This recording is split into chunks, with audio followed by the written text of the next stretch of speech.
Lenses are an important part of photography, and if you're thinking of getting a new lens, watching this video might help you to decide. Hi there, I'm Peter Forsgard, an Olympus visionary and a professional photographer from Helsinki, Finland. And my channel is all about you getting to be a better photographer and of course about Olympus gear. And if you're new here, please consider subscribing to my channel and hit the bell so you get notified when there is a new video online. I usually post 2 videos a week. But let's start to talk about lenses.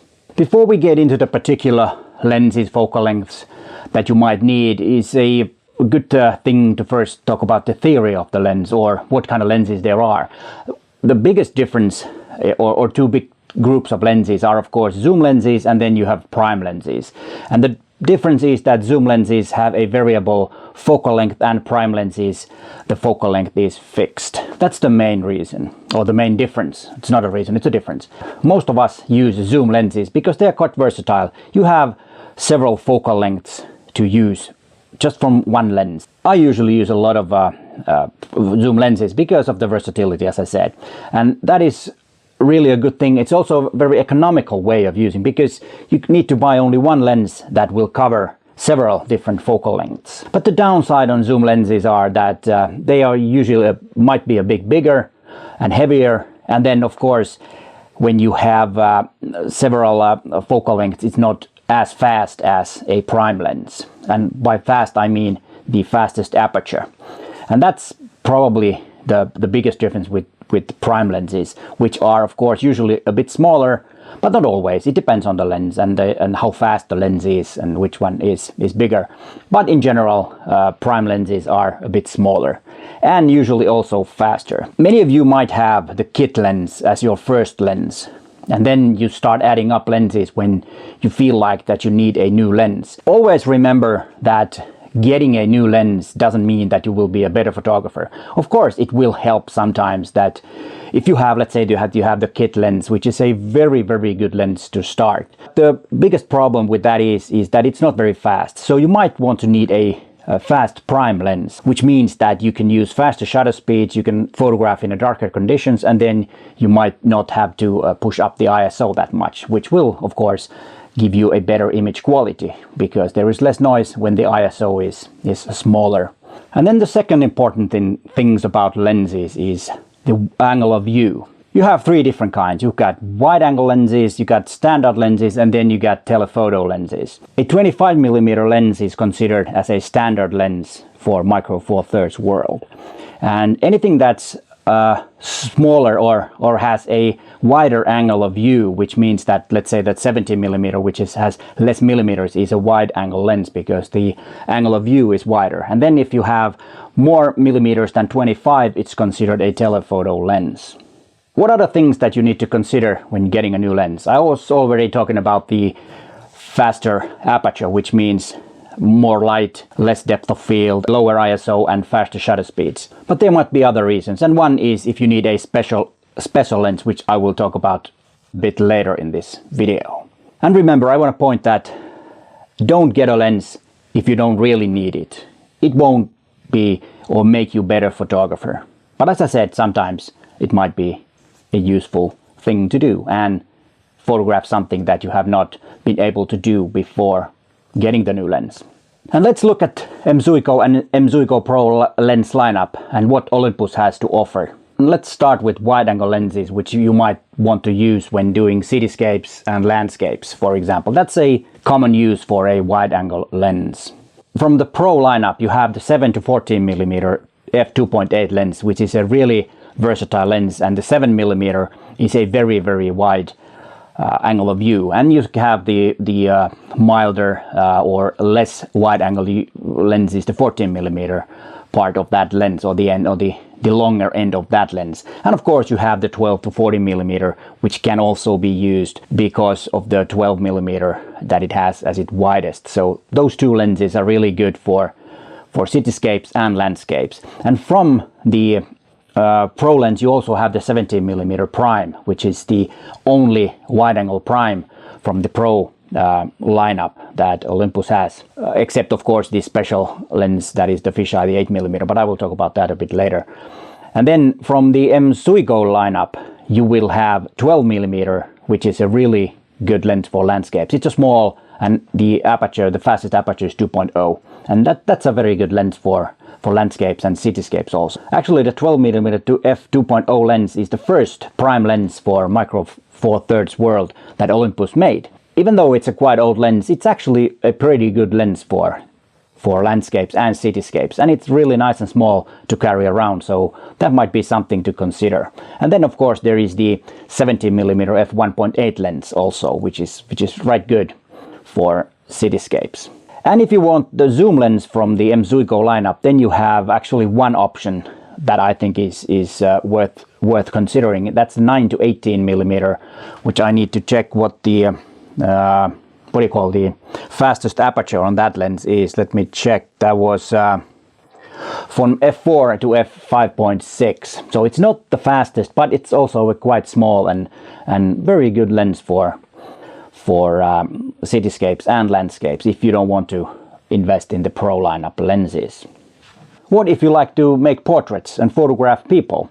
Then usually a optimal lens for portraiture is from 25 to 75mm when we're talking about micro four thirds systems. There you have very good options in the M.Zuiko lineup. You have the 25mm and 45mm and 75mm, and all of them has the fastest aperture of f1.8. Especially the 75mm is a quite unique and magnificent lens for portraits. It's a bit long for portraits, but it works really nice. And also the 45mm f1.8 lens is one of the best value or best what do you call the price quality ratio that money can buy. You can get it really cheap, and I've done it or used it a lot when doing portraits. It's a marvelous lens. It's small and nice. If you have a smaller OMD body, then that lens is totally awesome for portraits. And then if you want to get the pro lineup lenses, then you have 25 and 45. Unfortunately, no 75mm in the pro lineup, but the 45mm is a beautiful lens. It makes a beautiful portrait, so that might be something also to consider if you're really a keen portrait photographer. And 25mm, of course, as a standard lens is also a all-around lens. So if you want a all-around lens and something for portraits, then maybe the 25mm is the lens for you. It's perfectly fine with portraits also. And remember that all the zoom lenses that cover 25 to 75 are also very good for portraits. So if you have the kit lens, for example, then use the 42mm end of that when making portraits. It will work perfectly for that also. Unless, of course, if you need to have really shallow depth of field, then maybe the kit lens is not the best option. But that's a great lens to start to make portraits. If that is something that you want to start, then just use the lenses that you already have and then invest later if you find that you are actually quite good at it or want to do more and want to do better. Then you might want to consider a new lens for that. And I've been talking about M.Zuiko Pro lenses and M.Zuiko lenses, and what the main difference is that the Pro lenses are usually, or not usually, they're always weather sealed, dust proof and splash proof. So they are in that sense better quality, and of course the image quality is a bit better, but that's always a matter of personal taste, and if that is the biggest issue, I don't think it in the first, if you're starting out of photography or are not that let's say don't do it that much, then the image quality is quite enough with the M.Zuiko lenses. You don't need the pro lenses in the beginning, but of course if you're hobby and and of course if you're a professional, then it might be a good thing to get the pro lenses because of the weather sealing that they have. You can shoot in any conditions, and that's an important thing for pros. And of course, if you do some casual photography, travel photography and such, then of course weather sealing might be a good thing, so bad weather won't stop you making images. Nature and wildlife is a very popular genre in photography, and there are quite a lot of good options for that also from M.Zuiko and M.Zuiko Pro lens lineup. Let's start with the M.Zuiko lenses. You have the 75 to 300mm, and I need to check the fastest aperture. It's 4.6 to 6.7, and it's not the fastest lens in the market, but it's actually quite good if the weather conditions are really nice and there's a lot of light, then it's not a problem. It's a really good lens, and what's great about Olympus is that you have a great IBIS, so that you can use also 75 to 300 millimeter lens handheld, and which it has actually the same angle of view as a 600 millimeter full frame, if we talk about full frame terms, and that's quite remarkable. So that might be also a good budget option for your landscape, or not landscape, but for your wildlife and nature photography. And also the 40 to 150 millimeter f4 to f5.6 lens is good option for wildlife and nature. And from the Pro lineup, you have a few options. You have the 40 to 150 millimeter lens, the f2.8, and then you have the 300 millimeter f4 lens. Those are both from the M.Zuiko Pro lineup. And what's good about those lenses are that they are weather sealed, splash proof, and dust proof, as all the Pro lenses are. And then those lenses can be used with the teleconverters. You can use the MC14 extender and the MC20 extender with those. So if you want to have some more reach, then those lenses might be a good option with the teleconverters. And there will be some more options this year. Olympus has announced that they will release a 100 to 400 millimeter f5.0 to 6.3 telephoto zoom lens. And then there is the already 3 times announced 150 to 400 millimeter f4.5 lens, which is a M.Zuiko Pro lens, and that's going to be a really interesting lens for if you're into bird photography or wildlife. Then that lens is something that you might want to consider. Okay, it won't be one of the cheapest lenses on the market, but most likely it will be a stunning lens for bird photography and other wildlife animals and stuff like that. And it will have a extender built in, so you will have 1.25, just a switch on the side that will make it a bit longer, and that's going to be a really exciting lens. Many of us just have a hobby that's we photograph all around photography and travel photography, and then I would actually recommend the 14 to 150 millimeter f4 to f5.6 the Mark II version of that lens. That is one of the best travel lenses that Micro Four Thirds has to offer right now. It's weather sealed, even though it's M.Zuiko lineup lens. It's weather sealed lens, which is really good for travel. And then of course, if you want a shorter lens, then maybe 12 to 50 millimeter, and that's I always forget that's 3.5 to 6.3 is the aperture, the fastest aperture, and that lens has electronic zoom. So if you are familiar with the electronic zoom, then that lens might be something that you might want to consider. That's a really good. I personally don't like the electronic zoom that much, but if you like to use it, then that's something to consider to replace your maybe your kit lens. And then alternative to 14 to 150 millimeter lens is also the 12 to 200, which has not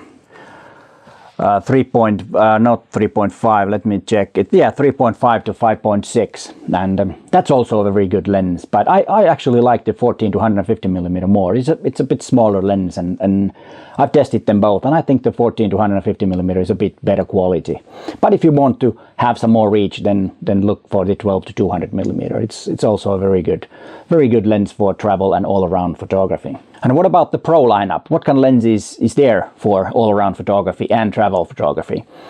The first that comes into my mind is the 12 to 100 millimeter f4 Pro lens. And that's a magnificent lens because it has image stabilizer. You can get really long shutter speeds with that lens because it works, the Sync IS works really great with Olympus bodies. So that might be one lens to consider if you want to go to the Pro lineup lenses. And of course then you have the 12 to 40 millimeter f2.8 lens, which is also actually an option that you might want to consider.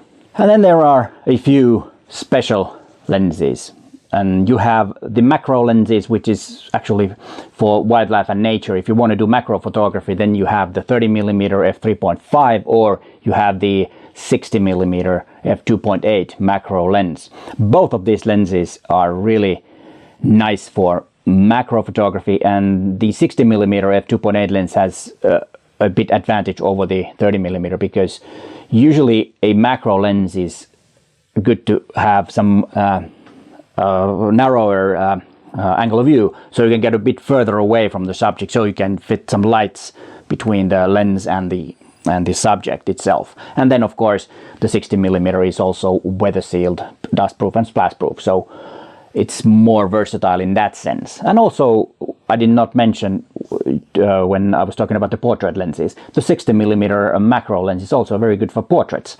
And if you are, into portraits and macro, that could be a very versatile lens for you, because you can cover the macro and you can cover the portrait with the same lens. So that's also something to consider. And then if you are into astrophotography, of course the 7 to 14mm f2.8 lens is something to consider, but there's also a very fast fisheye lens, the 8mm f1.8 lens, that has a really wide angle of view, and it's one of the fastest fisheyes that there is on the market. Well, as you saw, there are quite a lot of different options for you to choose if you are getting or consider getting a new lens. And there are some more lenses, and I will put a link into the description of this video where there are all the lenses that Olympus can offer.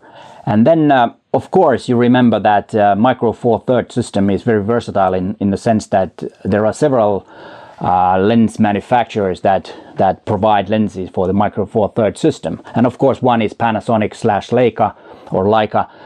They have very good lenses, a big lineup. And then you have Sigma that makes it, or Sigma that makes the Art Series lenses. It has some nice prime lenses. And then of course you have all the lenses in the world can be attached with an adapter to a Micro Four Thirds body, and that's also something to consider.